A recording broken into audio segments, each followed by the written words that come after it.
Mr. Virus, as the doctor told you, your thumb is not broken, but it is injured.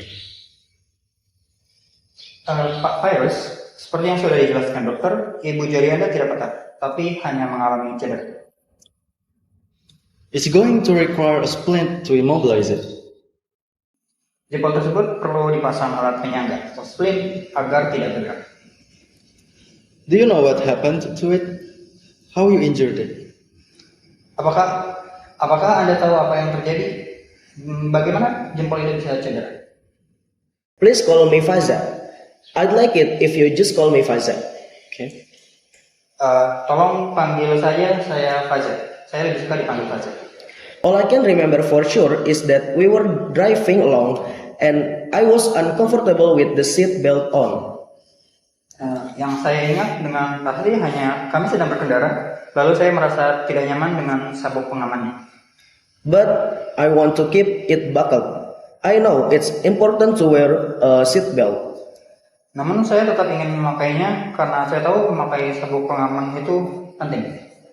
So it was bothering me on the left side of my belly.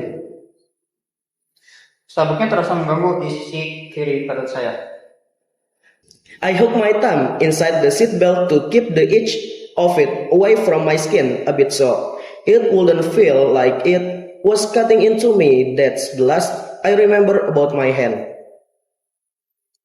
Jadi saya mengaitkan ibu jari saya ke bagian dalam sabuk pengaman agar tidak menggesek atau menyayat kulit saya. Setelah itu, saya sudah tidak ingat lagi apa yang terjadi.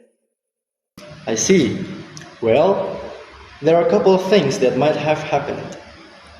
Baik, saya mengerti. Ada beberapa kemungkinan yang terjadi. In the force of the accident, the thumb might have remained hooked in the belt. Saat benturan kecelakaan terjadi, ibu jari Anda mungkin masih tersangkut pada sabuk pengaman. It would have been pushed or pulled with a great deal of force when you were hit and then again as you come to stop. Akibat benturan, jempol itu terdorong dan tertarik dengan sangat kuat ketika kendaraan ditabrak, lalu kembali menerima tekanan saat kendaraan berhenti. That's usually how these types of injuries occur. Cedera seperti ini biasanya memang sering terjadi dengan cara tersebut. You've damaged what are called the ulnar collateral ligaments. Cedera seperti ini biasanya memang sering terjadi dengan cara tersebut. Ligamen yang menopang sendi disebut ligamen collateral ulnar. Is there any possibility that you might have torn the ligaments by reaching to the brace the dashboard? Apa mungkin ligamen itu robek karena Anda sempat menjulurkan tangan untuk menahan dashboard? No, I don't think so. Tidak, sepertinya tidak.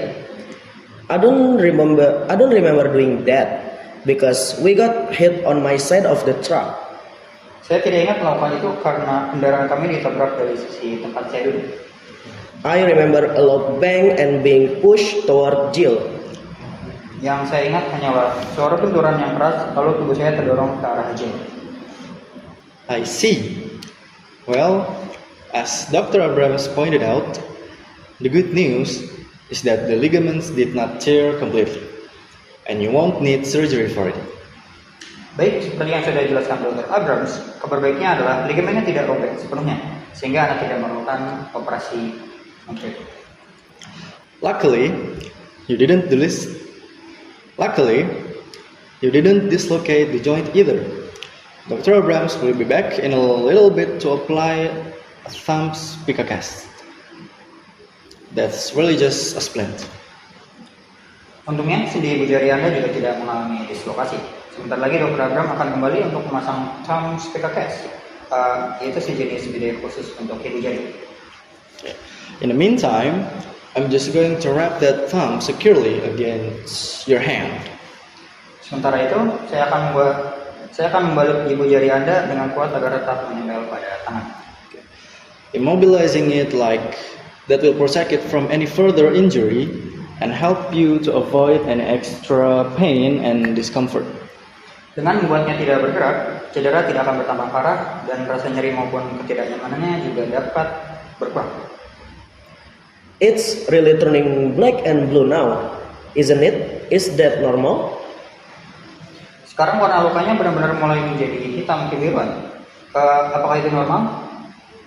Yes, discoloration is quite normal, Faza. It will be very sensitive to touch right around the middle joint. Ya, perubahan warna seperti itu memang normal, Faza. Area di sekitar sendi tengah ibu jari juga akan sangat sensitif jika disentuh. That's why we'll splint it. The splint will also prevent you from trying to use it to grasp things until the ligament heals. Itulah sebabnya kita memasang bidet. Bidet ini juga akan mencegah Anda menggunakan ibu jari untuk menggenggam benda sampai ligamennya benar-benar sembuh. And the thumb is strong enough to do so. Dan kekuatan ibu jari Anda kembali normal. I think that's going to take 3 or 6 weeks. Proses penyembuhannya biasanya memerlukan waktu sekitar 3 sampai 6 minggu. It's susceptible to re-injury when it's healing. Selama masa penyembuhan, ibu jari masih rentan mengalami cedera ulang. The thumb won't be strong enough to hold any weight. Karena ibu jarinya belum cukup kuat untuk menahan beban.